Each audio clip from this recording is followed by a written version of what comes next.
A ver si quieres la mano. Con este, ¿no? Buenas noches.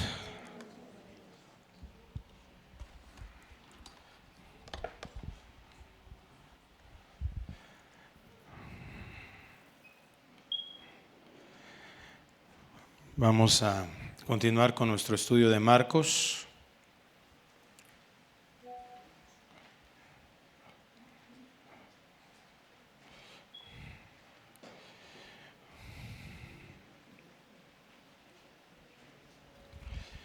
Vamos al capítulo 10, Marcos 10.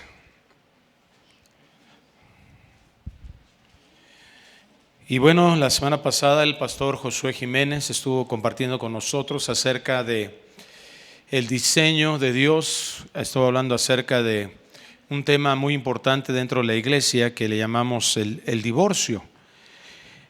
Hemos hablado acerca de cómo el diseño de la creación humana tiene como fundamento la unión matrimonial.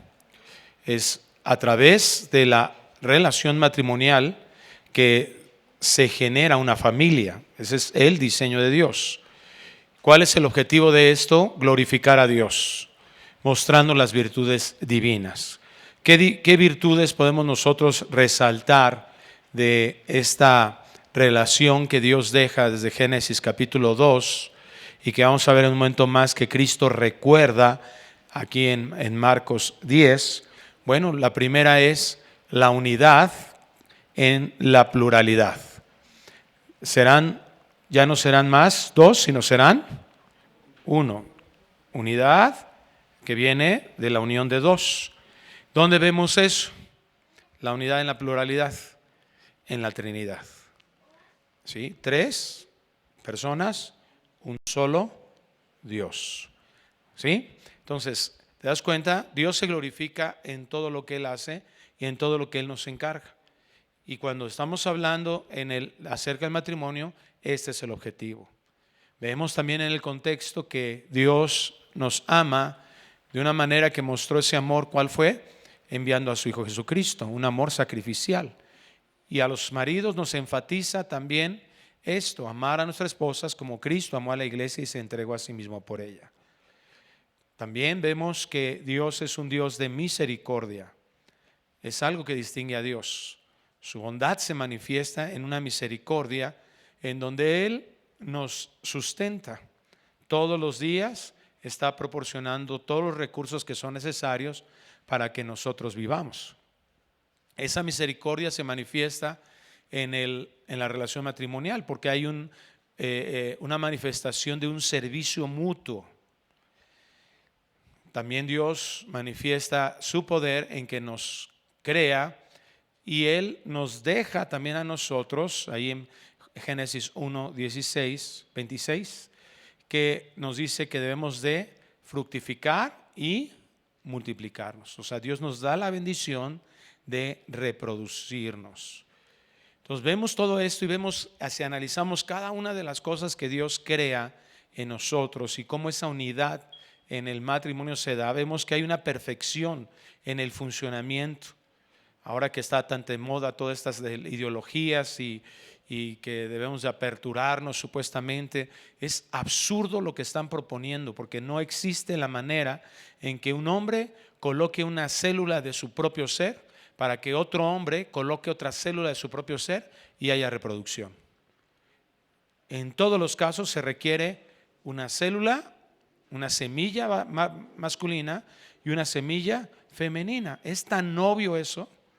El funcionamiento físico, el funcionamiento fisiológico, todo lo que nosotros somos, todo lo que Dios nos creó, con lo que Dios nos creó, el intelecto, el pensamiento, las emociones, todo nuestro funcionamiento almático y toda nuestra forma de relacionarnos con Él es algo maravilloso. Y entonces se revela en el plan de redención también que Dios da una vez que el pecado entra. Es decir, el plan de redención se modela en la tierra en el matrimonio. Es decir, cómo vamos a terminar, cómo se van a terminar todas las cosas de su iglesia con Cristo? ¿Sabes qué se va a celebrar? Unas bodas, ¿verdad? Las bodas del Cordero. Entonces vemos que también en esto se refleja el pueblo de Dios en una unión perfecta por toda la eternidad. Entonces vemos que el matrimonio está reflejando también esa gloria de Dios. Y esa es la forma en que el Señor establece el matrimonio, como un pacto, no solo como un acuerdo entre dos personas. Cuando se ha degradado el concepto matrimonial a eso, a yo quiero estar con alguien, es que alguien me gusta tanto y me siento tan atraído por esa persona que me gustaría estar con ella por toda mi vida. Entonces es una forma incorrecta o muy limitada de decidir casarse. Esto es lo que ha llevado a muchas personas, porque la realidad es que ahorita puedes estar embelesado con esa persona, pero deja que le huelas las patrullas, ¿verdad? Que amanezca y que le huelas el aliento, ¿verdad? A quinto egipcio, ¿verdad? Y entonces todo empieza a cambiar. Cuando vives con él y estás esperando que te dé un apapacho y te da un ahorita no quiero. Entonces, soportar el matrimonio solo en el gusto, en el placer personal, es una forma limitada y equivocada de verlo. El Señor dice que nos establece que es un pacto. Repito, no solo un acuerdo entre dos personas que quieren estar juntas. Y entonces cuando eso sostiene un matrimonio, entonces nos damos cuenta la razón por qué hay tantos divorcios. ¿Por qué la gente ya no se quiere casar? ¿Para qué si no es necesario? Yo solo quiero estar con esa persona. Yo solo quiero satisfacer algunas necesidades inmediatas. Y cuando esas necesidades ya no se satisfacen, entonces pensamos que tenemos un buen argumento para abandonar eso, ¿verdad? Como si fuera un Kleenex o como si fuera un pañal o como si fuera algo que usé y ya no lo quiero usar, ya no me gusta, ya no me agrada, ya no me satisface y lo puedo dejar. Eso es lo que el humanismo ha llevado al pensamiento de nuestra sociedad. Entonces nosotros vemos que el Señor nos dice, no, esto es una forma en la que yo quiero que veas el matrimonio como la forma que yo he señalado mis manifestaciones de mi gloria hacia todos ustedes que son mis criaturas. Vemos que desde Noé, ¿qué hace Dios al poner un arco iris? Un pacto. Es decir, Dios pone su propia palabra, su propio juramento de algo que va a suceder o de algo que ya no va a suceder en este caso. Ya no se iba a destruir la tierra de esa manera. Dios pone eso y Dios dice, esto se va a cumplir sí o sí. Dios hace un pacto con su pueblo a través de Moisés, a través de darle una ley. Dios hace un pacto, un nuevo pacto con nosotros, ¿a través de quién?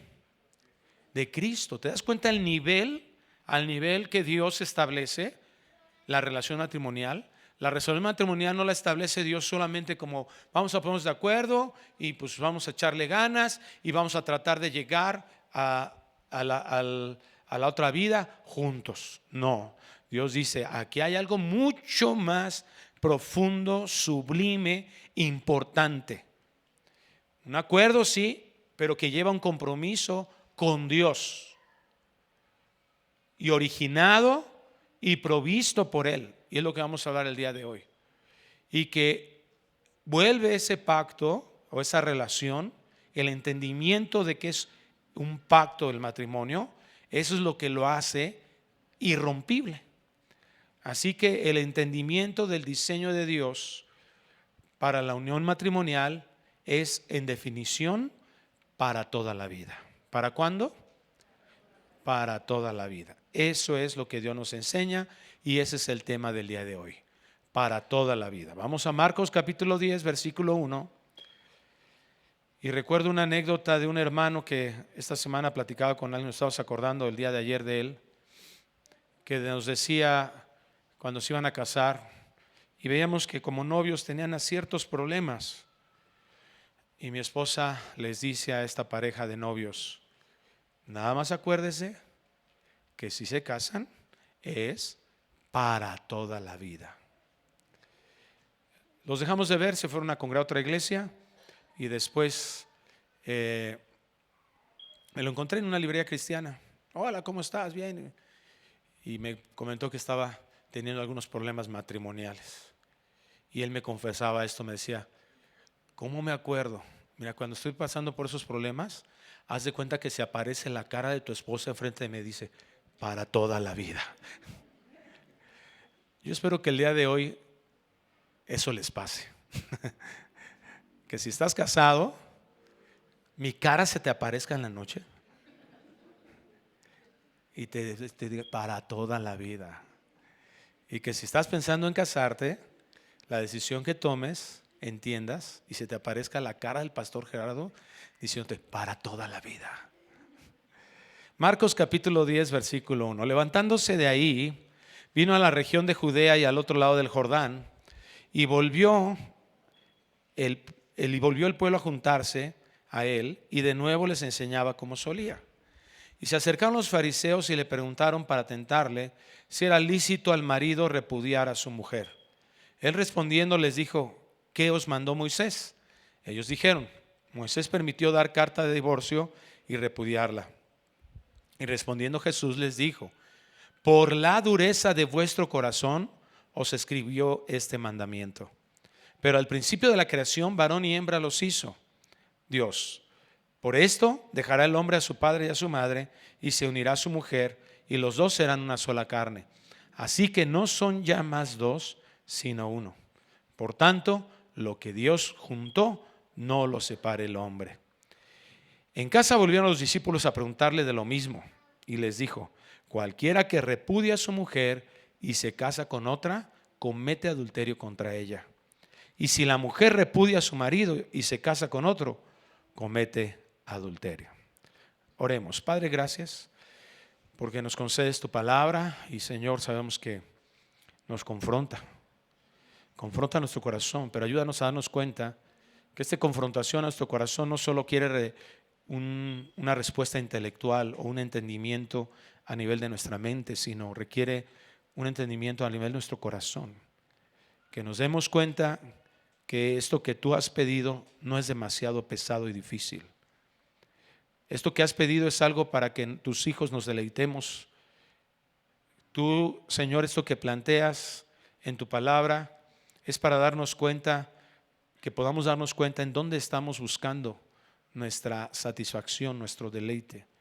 Y que nos demos cuenta, Señor, qué tan superficiales hemos sido al respecto, y con el objetivo de que podamos cada uno de nosotros darnos cuenta también de lo que tú nos pides que hagamos, nuestra necesidad de ti. Te bendecimos y te damos el honor, y ayúdanos para que esto sea una realidad en nuestra vida. Te lo rogamos en el nombre de Cristo Jesús. Y la iglesia decimos amén. Desde que entra el pecado, vemos una situación muy evidente. Hay una tendencia a olvidarnos cómo Dios diseñó todo, cómo Dios puso un orden, cómo Dios puso también, hizo todo también con inteligencia, con un propósito. Vemos en la creación de Dios, es importante que podamos dar una observada rápida, ya lo he mencionado hace un momento, pero que podamos darnos cuenta que la creación es importante que nosotros la observemos, porque la creación refleja al Creador. Aquellos que son expertos en un arte, por ejemplo en la pintura, empiezan a ver algunas corrientes de arte, ¿no? Algunas corrientes de pintura de una época determinada con algún tipo de ideología, y lo que plasman, y entonces pasa el tiempo y dices: esa pintura que es surrealista, ¿no? O esa pintura es del realismo, o es del tiempo barroco, etc. Y llegan a un punto de especialización que ven una pintura y dices: ese es una pintura de fulanito de tal. ¿Por qué? Porque lo caracteriza. porque ese arte te das cuenta de quién lo hizo. Una canción también. De repente hizo una canción y no sabes quién la hizo, quién la escribió, no sabes quién la está tocando, de hecho. Pero de repente has oído, por ejemplo, todos hemos sido influenciados por grupos muy generacionales, ¿no? Por ejemplo, somos la generación Timbiriche, ¿no? Ochenteros, ¿no? O bien algunos todavía alcanzamos por ahí la Beatlemanía, ¿no? De hecho hay horas de los Beatles en algunas estaciones de radio, etcétera. Y tú dices una canción y a lo mejor tú no eres tan experto, pero has oído algunas cosas. ¿Y qué dices? Escuchas esa canción y dices, esa suena a los Beatles, ¿no? Y cuando revisas, sí era de los Beatles. O alguien que era de su época y fue influenciado por los Beatles, etcétera. Pero lo que nosotros percibimos habla de quién lo hizo, de sus características. La creación, esto es importantísimo que nos demos cuenta, la creación refleja a Dios. Romanos 1, por eso dice, Pablo expone eso y dice, aquellos que, ¿verdad? La revelación universal, ¿cuál es? La creación. Y vieron la creación y vieron todo lo que existe, pero no reconocieron a Dios ni le dieron gracias. Entonces este sello de Dios que distingue es para que nosotros podamos exaltarlos. Eclesiastés capítulo 3 versículo 11 nos enseña que todo lo hizo hermoso Dios, ¿verdad? Estoy añadiendo ahí para el contexto. Todo lo hizo hermoso en su tiempo y ha puesto eternidad en el corazón de ellos, sin que alcance el hombre a entender la obra que ha hecho Dios desde el principio hasta el fin. ¿Cómo hizo Dios todo entonces? Hermoso. Una observación del predicador es sencilla, es fácil que lo podamos ver. Entonces, todo lo que está hecho refleja esa perfección divina, refleja que Dios en sí mismo es hermoso. Esa perfección en donde Dios hace todo completo, todo Dios lo hizo con funciones perfectas y todo lo hizo también Dios para nuestro deleite. Esto es también fácil de observar. ¿De qué serviría las flores, el olor de las flores, si Dios no nos da la capacidad de olerlas? Los que tuvieron COVID y perdieron el olfato saben a lo que me refiero, ¿verdad? Qué terrible es comer sin que te sepa nada, ¿verdad? Como si estuvieras comiendo plástico, así, como pastillas, ¿no? Y cuando recuperaste eso, empezaste, que ya se me había olvidado a lo que sabía, ¿no? Qué rico es probar las cosas. Entonces todo lo hizo Dios con funciones para que nos pudiéramos también deleitar en eso. Nos hizo Dios también con la capacidad de prevenir, porque tú, ¿qué haces para saber si una leche está buena o no? Antes de probarte, la voy a probar para ver si está buena o no, y ya que tienes chorrillo, ya no, pues ya de qué sirvió, ¿verdad? Entonces tú puedes verlo desde que hueles las cosas. Esto huele echado a perder, huele feo. Podemos distinguir lo que huele bueno, lo que huele bien y lo que huele mal. Dios nos dio esa capacidad. Entonces Dios hizo todo hermoso y Dios nos hizo con las capacidades de poder disfrutarlo, deleitarnos, saborearlo y poder recibir la bendición de Dios.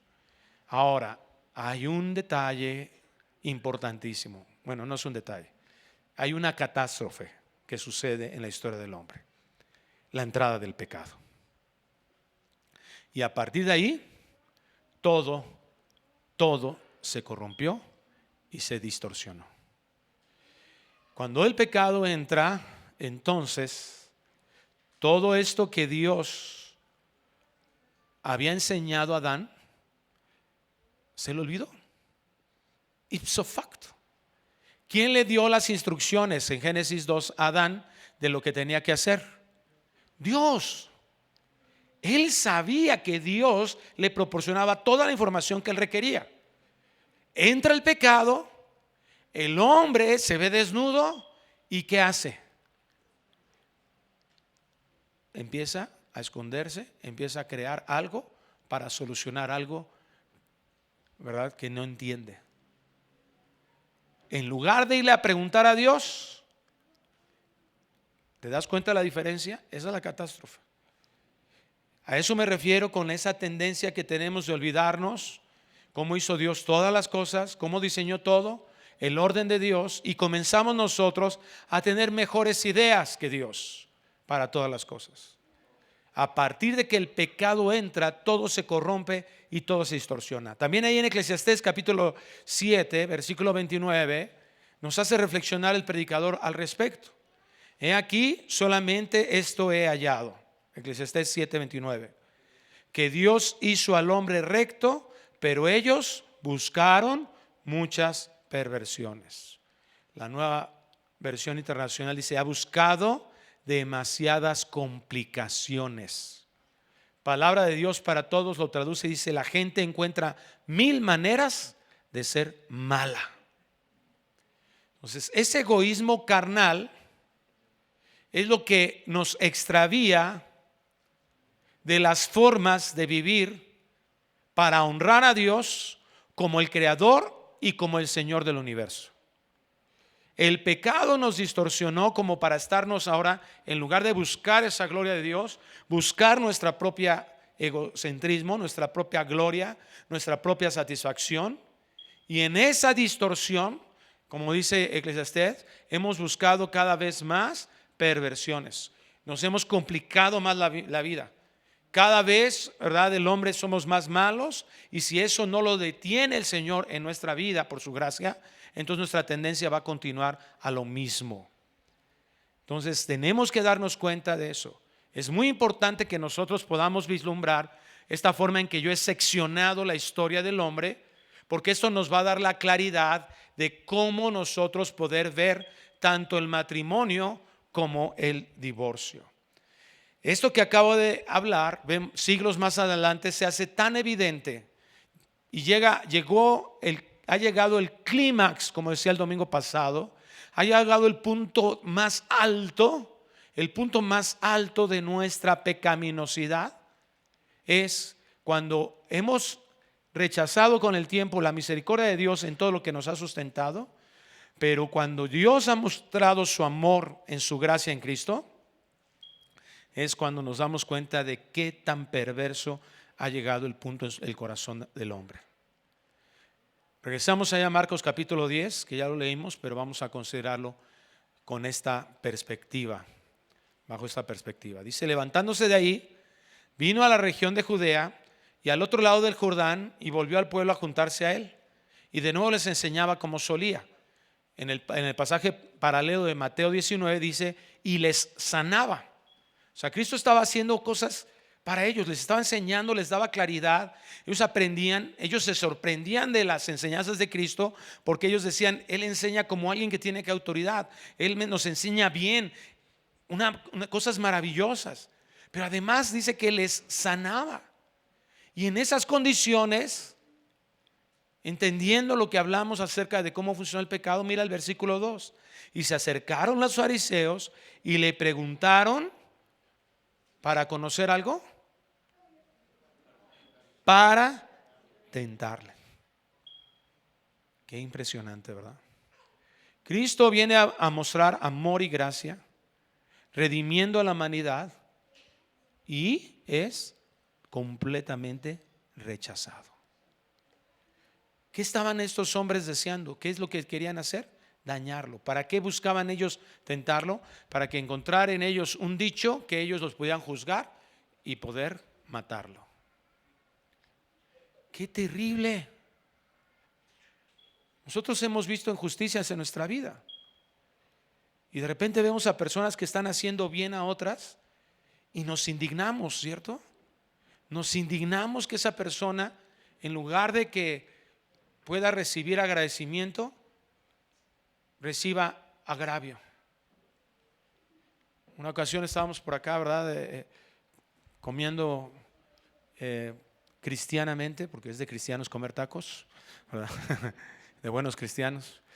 Y de repente llegaron ahí, ¿verdad?, la policía a quererse llevar a una persona que estaba vendiendo ahí unos postres. Y mi cuñado, en ese tiempo que vivía por acá, lo defendió. Le dijo: no, oye, pues vayan a agarrar delincuentes. Este pobre hombre, ve, aquí está sacando para mantenerse ustedes. Porque nos indigna que haya ese tipo de situaciones. Digo, entendemos las circunstancias, sabemos que no quiero ir en contra de algo que es algún reglamento por ahí, ¿verdad? Pero esa es la situación, nos indigna a veces esa injusticia. Vemos que hay personas en la calle que han matado gente, que porque tienen ciertos contactos andan por ahí todavía, conocen a gente influyente. Nos indigna que haya personas que deberían de estar pasando por un castigo y andan por ahí, y personas que por ciertas condiciones cometen algunos errores, les son gravísimas las consecuencias que los hacen pasar, y nos indigna. Y es algo natural, pero es impresionante cómo a nadie le indignaba que Cristo, haciendo bien, mostrando amor y gracia, viniendo a morir por nosotros, había una búsqueda de dañarlo. Y le plantean un conflicto que, engañados por sus propios corazones, ellos creían que le agarrarían, como decimos ahí, ¿verdad? Le agarrarían ahí al vuelo, la contradicción, y podrían encontrar una razón para matarlo. Ellos percibían que había un conflicto en el entendimiento acerca de un tema importante, el divorcio. Ahora, este conflicto, históricamente hablando, no lo vas a encontrar en la Biblia, pero la historia nos habla que en esa época había dos escuelas de pensamiento rabínico. Es decir, en la forma en que se interpretaban algunas cosas, definitivamente muchas de ellas alejadas de Dios, alejadas de un entendimiento, de una ayuda del Espíritu Santo para entenderlo y interpretarlo correctamente. Entonces surgieron dos pensamientos rabínicos que competían entre sí. Y entonces dijeron: aquí lo vamos a agarrar a Cristo, seguro se va a contradecir, porque ellos se veían a Cristo como ellos mismos, ¿no? Y no entendían la perspectiva y la profundidad de su entendimiento. Estas dos escuelas se llamaban la escuela de Shammai. Esta era mucho más conservadora, esta escuela de interpretación, escuela de pensamiento rabínico, y ellos exponían que el único motivo de divorcio era el adulterio, la inmoralidad sexual. Y la otra escuela era la más liberal, la escuela de Hillel, en donde exponían que el divorcio podía concederse por cualquier indecencia. Y entonces había que definir la palabra indecencia. Bueno, históricamente hablando, se pensaba que cualquier indecencia era que un hombre, si no estaba satisfecho como su esposa le cocinaba, eso era indecente, y entonces podría darle carta de divorcio. Entonces imagínate, ¿no? Si no sabes hacer los frijoles charros de tu mamá, te podían repudiar, ¿verdad?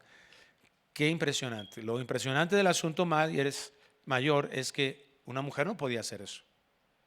Entonces era algo gravísimo. Dios nos regala el entendimiento, como dije yo al principio, nos creó con la capacidad de que ahora, como hijos de Dios, debemos de mirar el divorcio.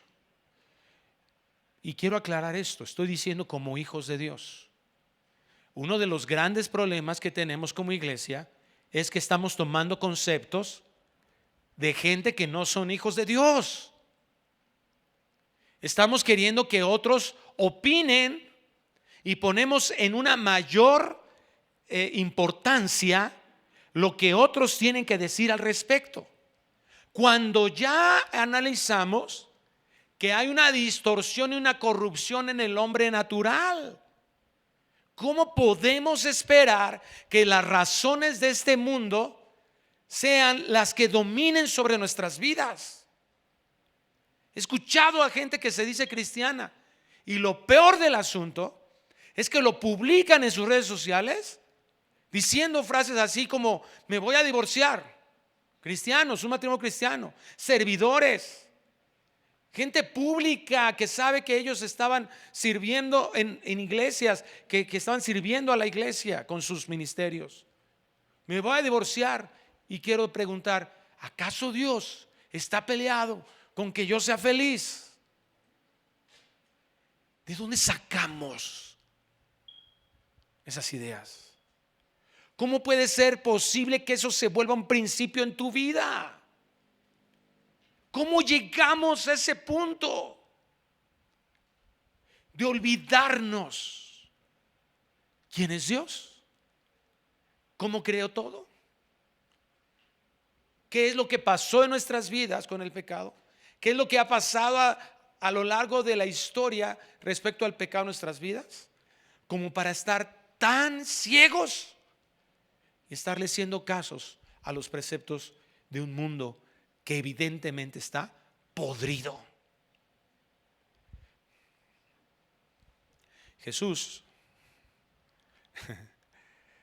qué impresionante, o sea, querer tentar al ser que tiene toda la sabiduría. Jesús responde, y esto es importante porque nos enseña a responder. ¿Cómo responde Jesús? Con una pregunta. Importantísimo, ¿eh? Consejeros, aquellos que están preparando consejería. Es muy importante que no te quedes solo con la información que te dan, sino cuestiona, pregunta, porque eso hace reflexionar, hace entender.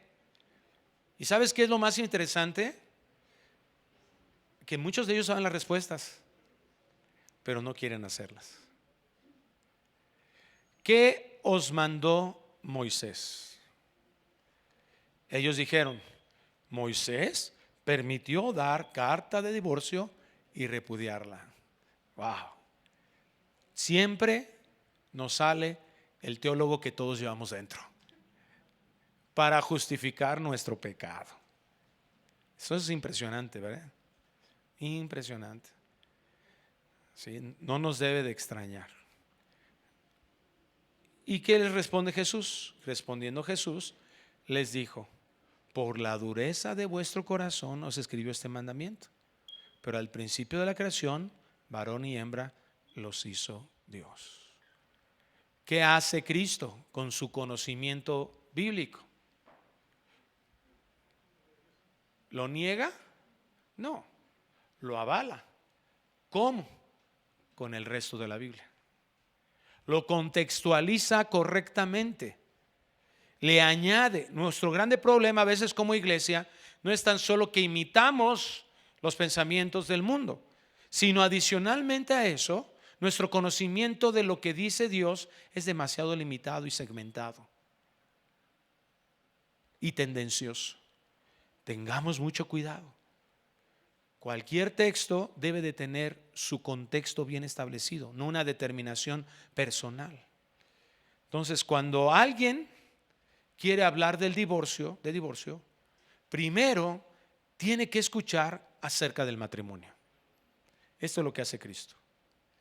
Cuando alguien quiere hablar acerca del divorcio, cuando alguien quiere definir, cuando alguien quiere expresar, cuando alguien quiere dar una justificación en relación a el divorcio, tenemos que darnos cuenta que esa persona lo primero que tiene que entender es, o donde lo contextualizamos correctamente, es en lo que hace Cristo.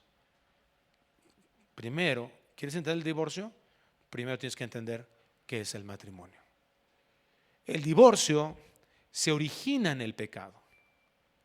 No es una alternativa divina del diseño original. Esto es lo que les está diciendo Cristo.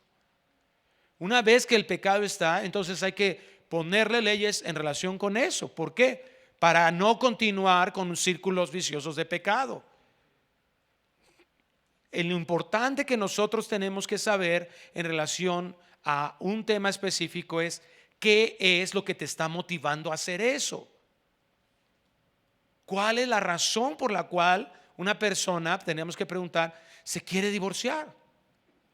¿Cuál es la razón por la que una persona se quiere casar? Por eso damos un estudio prematrimonial aquí a los que quieren que nosotros los casemos. ¿Por qué? Porque tenemos que estar seguros que entienden lo que Dios habla al respecto. Y es una maravillosa oportunidad para poder mirar hacia su corazón. ¿Cuáles son sus motivaciones? La ruptura matrimonial demuestra alejamiento de Dios. Es lo que dice Cristo. O sea, yo tengo la posibilidad de divorciarme. ¿Y qué decimos al respecto? Si no funciona, nos divorciamos. ¿Amén? Nel. Lo que tenemos que responder. No. Si no funciona, no. Antes de que no funcione, yo tengo que darme cuenta qué es lo que me está, ¿por qué no funciona? Es lo que está diciendo Cristo. ¿Por qué no funcionaba? ¿Y qué les dice Cristo? Hay una razón, hay una raíz. Esa raíz es inmovible. Un divorcio tiene un origen. Se llama pecado. Cristo le llamó dureza de corazón. ¿Qué es una dureza de corazón? Es alguien que ya no, o que nunca ha, o no está escuchando la voz de Dios. Es decir, o no ha nacido de nuevo y nunca ha escuchado la voz de Dios, o ha dejado de estarla escuchando y entonces empiezas, cuando tú dejas un hueco en tu corazón, siempre va a ser rellenado por la carne. Cuando tú no dejas, cuando el Señor no está llenando todas las áreas de tu vida, de tu corazón, esas áreas van a ser llenadas, así como un hoyo en la calle, ¿verdad? Haz un hoyo en la calle y con el tiempo ahí va a haber tierra, ahí va a haber agua puerca. Así sucede con nuestro corazón. Si Dios no está dominando completamente nuestras vidas, nuestra carne es la que va a dominar. Pasado el tiempo, una persona, ¿verdad?, va a tener muy buenas razones. No es que no somos compatibles, no es que pues ya no está de acuerdo con mi ministerio, ¿no? Una y otra, podríamos hacer una lista innumerable. Pero Cristo nos aterriza todo, agarra todas tus excusas, agarra todas tus razones y tienes que tener esa claridad. El divorcio inicia debido a la dureza del corazón. Y lo que endurece el corazón se llama pecado. Hay rupturas matrimoniales que no son pecaminosas, ¿verdad? Hay un divorcio que no es pecaminoso o que no se origina en el pecado. De alguna manera sí, pero no en el pecado ya personal de alguien. ¿Cuál es esa ruptura matrimonial? La viudez. Que uno de los cónyuges fallezca. Y en ese caso dice 1 Corintios 7, ahí sí hay libertad que esa persona se pueda casar con alguien más, ¿verdad? Pero John Piper nos explica de esta manera: la muerte suele ser un dolor limpio. Está hablando en relación a la viudez, al matrimonio. El divorcio suele ser un dolor sucio. Aun cuando la causal sea la viudez, el dolor sigue siendo profundo. ¿Cuál es, dijo Cristo, recordando Génesis capítulo 2, el concepto de matrimonio? Por tanto, dejará el hombre a su padre y a su madre y se unirá a su mujer. Serán uno. Eso no sucede con ninguna otra relación en la tierra. La iglesia de alguna manera lo somos, en otro sentido, pero uno específicamente es el matrimonio. Entonces, si un matrimonio está funcionando de acuerdo a el diseño de Dios, este matrimonio, por cualquier causal que se rompa, siempre va a ser dolorosísima. Cuando vamos al funeral de algún hermano o hermana que se falleció su esposo, siempre procuramos orar por consolación de Dios para su vida. Porque ese dolor de perder a tu esposo, a tu esposa, es impresionantemente duro. Si no es así de duro, quiere decir que algo estaba medio raro, ¿verdad?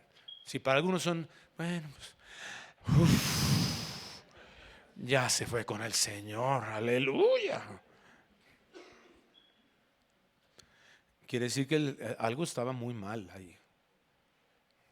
Entonces, aun cuando la causal sea la viudez, implica un dolor muy profundo. Entonces, la legalización del divorcio no justifica la pecaminosidad de la decisión. Aun cuando haya una causal de divorcio, que vamos a ver en un momento más, aun cuando podamos considerar que hay una razón bíblica para el divorcio, tenemos que tener cuidado, ¿verdad? Mucho cuidado de no ceder a condiciones de pecado de nuestro propio corazón. Tenemos que entender que el pecado nunca se soluciona con una decisión o acción humana. El pecado, ¿verdad? Vamos a detener el pecado. Me voy a divorciar. El pecado no se detiene así. El único recurso que Dios nos ha provisto para detener el pecado es la obra de Cristo Jesús en la cruz. Entonces, más bien tengamos mucho cuidado de estar usando lo que usamos en la iglesia comúnmente, que son conceptos distorsionados de lo que Dios nos enseña. Entonces, ¿qué hace Cristo? ¿Qué está haciendo Cristo? A esas justificaciones pecaminosas, avaladas inclusive con una posición teológica de la ley, ¿Cristo qué hace? A ver, dirige la atención al diseño original de la creación, no a la ley mosaica. ¿Sí? Voltea y dice, a ver, esto no es cierto eso. Hay razones para esto, pero ¿quieres ver lo profundo de la realidad de lo que el divorcio es? ¿Quieres ver la realidad del diseño de lo que Dios quiere para tu vida como un hijo de Dios? Voltea a ver la creación. Antes del pecado todo funcionaba perfectamente. Antes del pecado no había, ¿cómo termina el capítulo 2 de Génesis? Y estaban ambos desnudos y no se avergonzaban. No había vergüenza. Ellos estaban requete bien. Pero exactamente, voy a ponerlo nuevamente, este es el ambiente de la creación. Entra el pecado, distorsiona todo. Y de repente llegamos a la vida cristiana como si no hubiera pasado nada en medio. ¿Qué pasó en medio de todo esto respecto a nuestras vidas? Cristo. ¿Qué hizo Cristo? Cristo redimió. La redención, a eso nos dirige la redención de Cristo. Mira Colosenses capítulo 3 versículo 9. Porque podríamos decir, pero es que ¿por cómo ver el diseño original si ya hubo la distorsión del pecado?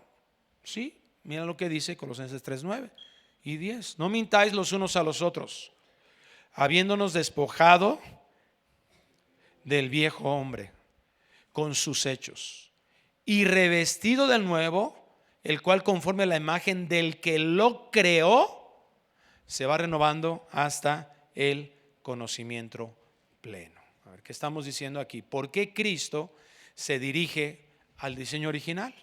Porque esa es la forma en que funciona. Y en Cristo está redimido eso. ¿Cómo? Naciendo de nuevo. ¿Y qué dice aquí? Se va renovando hasta el conocimiento pleno. Si yo soy un flojo de estudiar la Biblia, si yo estudio religiosamente la Biblia, la leo, pero no la aplico a mi vida, entonces nunca voy a ir a disfrutar de esas bendiciones, de ese conocimiento donde Dios me está llevando a renovar lo que se distorsionó. Si yo no veo el llamado de Dios cada día en su palabra a morir a mí mismo, voy a seguir viviendo como todo el mundo, egoísta. Y como dice 1 Corintios 3, voy a llegar al cielo, sí, pero como por fuego, perdiendo las bendiciones. Hoy me recordaba eso, hoy tuve una lucha en mi mente muy fuerte y me recordaba eso, Señor, y oraba, clamaba a Dios y le decía, Señor, tu palabra, Señor, sé que el diablo viene para matar, robar y destruir, yo tengo que estar atento a eso, pero sigue diciendo la palabra, pero tú viniste para que tengamos vida y la tengamos en abundancia. Nuestro grande problema es a qué le estamos llevando esa abundancia. Creemos que la abundancia es dinero, inmediatamente nuestra mentalidad metalizada. Hay abundante, quiere decir que Dios me quiere dar lana. No, hombre, ¿para qué? Yo no estoy diciendo que no quiera Dios darnos los recursos necesarios para nuestra sobrevivencia, pero eso no es lo más importante. La vida abundante está mucho más allá de solo tener un colchón económico para tu vida. Está en la seguridad con la que Dios nos hace vivir a pesar de las condiciones adversas. Dios quiere que nosotros podamos decir con nuestra boca y decir con nuestra forma de vivir, con nuestra esposa y esposo, que el diseño original de la creación es algo, como dijo Eclesiastés, ¿cómo lo hizo el Señor todo? Hermoso. Pero si vas ahí arrastrando todo el tiempo la cobija con tu esposa, así, ay, otra vez aguantar. Ay, bueno, ni modo, Señor. Es mi cruz este hombre, Señor, es mi cruz. Insatisfechos de todo. Yo no puedo concebir, escúchame esto, joven, y yo sé que a algunos les va a causar un cortocircuito, pero yo no puedo concebir honestamente una persona espiritual, hijo de Dios espiritual, que tenga en sus planes no casarse.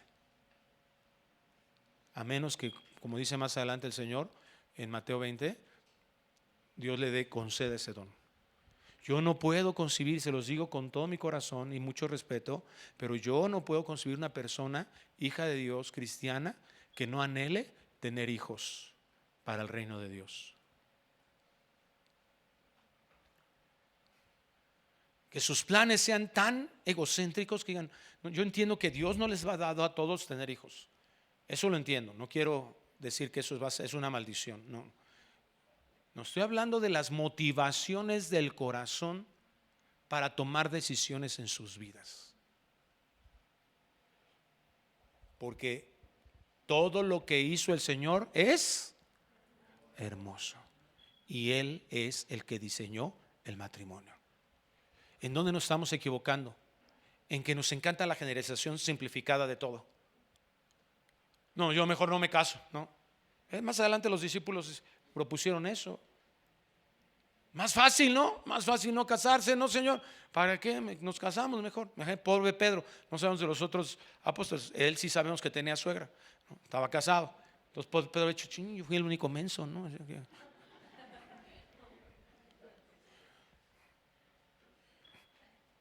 ¿Qué es lo que está haciendo Dios? Nos está limpiando los lentes para tener su óptica y que nos demos cuenta que el matrimonio no es el problema, porque eso lo diseñó Dios. La redención de Cristo fue suficiente, pero nuestro conocimiento o no lo estamos adquiriendo o estamos siendo demasiado indolentes en estar adquiriendo el conocimiento de Dios, o ese conocimiento no está haciendo nada en nuestras vidas, no lo estamos aplicando. Porque cuando eso se aplica, dice aquí, ¿verdad? Revestidos del nuevo, conforme a la imagen del que lo creó. La creación es nuestra referencia en relación al matrimonio. Cristo vino a redimir el matrimonio cristiano. Por eso decimos, si alguien quiere entender el divorcio, primero tiene que entender el matrimonio, si eres un hijo de Dios. Nos extraña que el mundo se esté divorciando por todos lados. No. La pregunta es, ¿por qué los cristianos estamos creyendo que esa es la forma de vivir? Y entonces Cristo señala en el versículo 7, por esto dejará el hombre a su padre y a su madre y se unirá a su mujer y los dos serán una sola carne. Así que no son ya más dos, sino una sola carne, uno. Por tanto, lo que Dios juntó, no lo separe el hombre. ¿Qué vemos de extraño en este texto? Bueno, en principio Cristo está recordando Génesis 2, 25, que es el concepto del matrimonio. Entonces, cuando alguien te diga, me quiero divorciar, dile, ¿qué es matrimonio? ¿Qué es para ti el matrimonio? Para empezar. Y entonces a partir de ahí partimos. Cristo recuerda estas palabras de la revelación de Génesis 2, pero lo extraño está en que pone un énfasis en algo. Vamos a decir, le pone una añadidura. ¿Cuál es esa añadidura? El versículo 9. Por tanto, lo que Dios juntó, no lo separe el hombre. el matrimonio por diseño, y si ahora lo ampliamos a nuestra condición, en la redención y en la redención de Cristo, es para toda la vida. Que se te aparezca mi cara. El matrimonio es para toda la vida, para la gloria de Dios, deleitándonos en Él. Un hijo de Dios debe considerar las adversidades para presupuestar el matrimonio, porque normalmente no lo hacemos. Jesús lo dijo en otro sentido: ¿quién no va a construir un edificio sin antes, él lo dijo en relación a seguirle a Él, pero pues lo implica. Pero el matrimonio, ¿verdad? Es ¿quién va a construir una casa si no antes hace un presupuesto al respecto? ¿Cuál es el presupuesto que se hace comúnmente? Lo que mencionaba yo al principio: es que yo deseo estar con Él. Ay, me encanta estar con Él y quiero. Pero esa no es una razón para casarse. Bueno, si es una razón para casarse, no es la más importante. No solo desear es estar ahí, que sea para siempre. El verdadero presupuesto, ¿cuál es? Si yo preguntara a todos ustedes, ¿a quién le gustaría tener una casa? Levanten su mano, por favor. Apóyenme con esto. Sean honestos. ¿A quién le gustaría tener un auto último modelo? Todos, ¿verdad? Bueno, hay unos que aman el metro. Qué bueno que tengas qué buen contentamiento tú en la Ciudad de México, que Dios te puso en la Ciudad de México, etcétera, ¿verdad? Podemos desear, anhelar cosas, Padre, cosas que suenan bien, pero jamás pensarías en tener solo la fachada. Imagínate, qué feo, ¿no? Ver una casa tan hermosa, qué bonita, y abres y adentro no hay nada. Esa es la superficialidad con la que muchos están tomando las decisiones. Quiero decirte que para poder que esto suceda, que ya no sean más dos y que esto cumpla, y no, lo que Dios unió no lo separa el hombre, no se necesita desear que esto dure toda la vida. Se necesita morir a uno mismo, a ser un discípulo de Cristo. Hay personas que toman decisión de casarse, y eso es lo que tenemos que hacer. Nunca, ten cuidado, nunca la motivación para casarse debe ser huir de los conflictos familiares. Ya estoy harto de aquí, ya no quiero. No, a ver quién, mi príncipe azul que me rescate de esta torre en la que me tiene atrapada esta familia. Oh, decepción cuando te das cuenta que esos pecadores que te hacen en tu casa ahora se suman en uno solo, en el pecador que tienes como esposo y esposa. ¿Por qué tenemos problemas? Por eso, ya lo vimos. Entonces no pienses que te vas a salir de un problema para meterte a otro. Hay personas que se salen de familias conflictivas para meterse en una relación matrimonial y creen que los van a solucionar. ¿Sabes cuál es el destino? Lo que hemos estado viendo. Ahora se llevan esa disfuncionalidad al matrimonio y entonces quieren salirse de ese matrimonio y ya quieren ir a otro. Es una búsqueda ahí de una falta de entendimiento. El problema, ¿dónde está? En mí. En que yo quiero buscar mi satisfacción, y en ese momento, cuando yo estoy buscando completamente mi satisfacción, ¿sabes con quién me voy a unir? Con otra persona igual de egoísta. Si yo soy un admirador de Dios, un adorador de Dios, un amante de Dios, alguien que está constante muriendo a sí mismo, voy a distinguir a alguien que está en esa sintonía. Pero si por el contrario soy una persona egoísta, voy a encontrar esa sintonía. Ese es el destino. Hay que quitar las adaptaciones convenientes que distorsionan el diseño de Dios y la instrucción de Dios. Entonces yo tengo que entender lo que mencionas hace un momento. Si la carne está ahí fortalecida en mí, si la carne está ahí viva y no estoy alimentando mi espíritu y estoy viviendo de una forma carnal, y algunos pueden decir, no, es que eso no es una idea cristiana ni bíblica. Claro que sí. 1 Corintios 2 habla de personas dentro de la iglesia de Corinto que habían nacido de nuevo, que tenían una mente espiritual. Capítulo 3 de Corinto les dice a sus hermanos cristianos que habían nacido de nuevo, que eran carnales. Si tú estás ahí en tu carne todo el tiempo, no estás fortaleciendo tu espíritu, no estás buscando del Señor, ¿qué vas a querer? Divorciarte, no casarte, no tener hijos, no participar del reino de Dios, no participar, dice Malaquías, de una generación para Dios, porque tú estás centrado en ti. Pero si yo estoy abasteciéndome en el espíritu, y no estoy diciendo que todos los cristianos, no se equivoquen, todos los cristianos se deben casar. Es algo que no podemos determinar ninguno de nosotros. ¿Quién se va a casar? ¿Quién no se va a casar? ¿Quién no va a conocer eso? Estamos hablando de las intenciones del corazón. ¿Por qué no deseas casarte? ¿Por qué deseas divorciarte?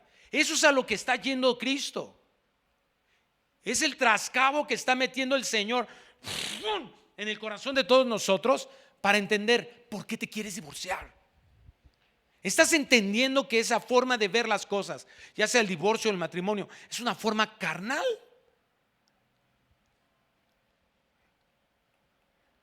Y así es en todas las cosas. Hay que quitar esas adaptaciones convenientes que han distorsionado el diseño de Dios. Dejará el hombre a su padre y a su madre. Y yo siempre he hecho esta recomendación a los papás.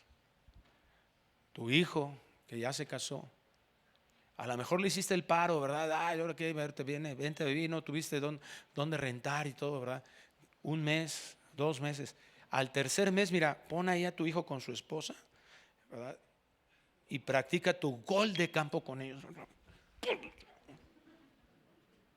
A la calle. Ay, qué falta de misericordia. No seas papá consentidor. No, yo sé que es difícil la separación. Mi hija ya se casó y es un luto, ¿verdad? O sea, es tiempos difíciles cuando tus hijos se van. Pero es el diseño de Dios. Entonces, pero no le voy a construir arriba a mi hijito, ¿verdad? Para que no gaste, para que tú, egoísta, no pierdas a tu hijo, lo que tengas ahí bajo control. Cualquier adaptación, sea económica, social, que tú veas conveniente, que esté contra el diseño de Dios, no esperes que funcione. Nos endurecemos de tal forma tan sutil que damos muy buenas excusas para hacer lo que mejor nos parece. Permitirnos diferencias a ese diseño original de Dios siempre termina en una confusión terrible y en conflictos. Y sigue diciendo Marcos 10:10. En casa volvieron los discípulos a preguntarle de lo mismo y les dijo: cualquiera que repudia a su mujer y se casa con otra, comete adulterio contra ella. Y si la mujer repudia a su marido y se casa con otro, comete adulterio. El divorcio por egoísmo, porque ya no soy feliz, porque quiero progresar, cualquier razón que yo tenga para divorciarme pensando en mí, es pecado. Niega ser un discípulo y un amador y adorador de Cristo. Está negando eso. Y quiero señalar lo que Malaquías 2:16 dice al respecto del divorcio. Porque Jehová Dios de Israel ha dicho que Él aborrece el repudio, y al que cubre de iniquidad su vestido, dijo Jehová de los ejércitos. Guardaos pues en vuestro espíritu y no seáis desleales. La Nueva Traducción Viviente dice: pues yo odio el divorcio, dice el Señor Dios de Israel. Divorciarte de tu esposa es abrumarla de crueldad, dice el Señor de los ejércitos celestiales. Por eso guarda tu corazón y no le seas infiel a tu esposa. Nueva Biblia de las Américas, porque yo detesto el divorcio, dice el Señor. Nueva versión internacional, yo aborrezco el divorcio. ¿Podremos encontrar otra palabra para describir cómo Dios ve el divorcio? Dios desea que los matrimonios con problemas pueda tener una solución en Él, una reconciliación en Él. El divorcio nunca es ordenado por Dios, aunque la separación a veces pueda tener algún sentido en el contexto bíblico del pecado. Es decir, si hay alguien que no está arrepentido de su fornicación o de su abandono, entonces podríamos llegar a considerar una separación temporal y que podría terminar en un divorcio. Mientras tanto, con la vara que mides, serás medido. Aunque la persona que haya, porque una vez un matrimonio joven me decía eso, nosotros podemos perdonar todo excepto la infidelidad. ¿En eso modelamos a Cristo? Porque ¿cuántas veces Dios ha perdonado nuestra infidelidad? ¿Cuántos ídolos hemos tenido en nuestras vidas? Nosotros mismos somos un ídolo. Y a veces nos ponemos muy pragmáticos y decimos ese tipo de frases. Cuidado, cuidado. Siempre debemos de buscar una restauración, un perdón, un arrepentimiento. Si esas condiciones no se dan, entonces podemos tener una causal de divorcio. Hay causales de divorcio, Cristo nos las da. Vamos al pasaje paralelo rápidamente, con esto terminamos. Mateo 19:9. Ya vimos la muerte, Romanos 7 y 1 Corintios 7 nos habla de que es una causal de disolución del vínculo matrimonial. No voy a verlo, pero también 1 Corintios 7, el abandono por causa de tiempo, léalo ahí en casa. Y quiero terminar con Mateo 19:9. Y yo os digo que cualquiera que repudia a su mujer, salvo por causa de fornicación y se casa con otra, adultera. Y el que se casa con la repudiada, adultera. Y mira la respuesta. Le dijeron sus discípulos: si así es la condición del hombre con su mujer, no conviene casarse.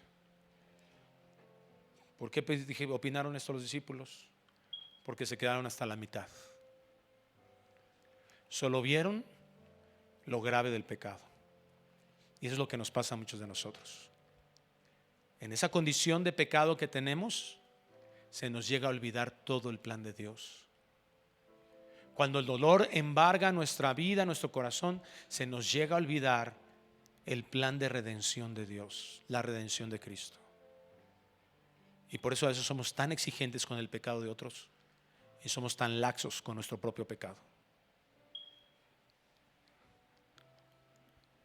¿Por qué los discípulos pensaron eso? Por lo que muchos jóvenes están pensando lo mismo. Por lo que muchos, es que no conviene. ¿Y quién te dijo que estás en esta vida para lo que te conviene? Tenemos que cambiar nuestra perspectiva a una mentalidad del reino de Dios. ¿Qué conviene para el reino?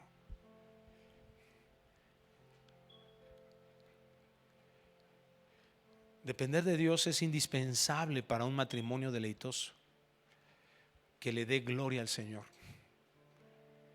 No vas a poder amar a nadie si tú no entiendes el amor de Dios. No vas a poder amar sacrificialmente a una esposa si no te das cuenta que ese es el amor que Dios solo puede abastecer. Si somos reconciliados con Dios, ahora tenemos que estar abastecidos de Dios.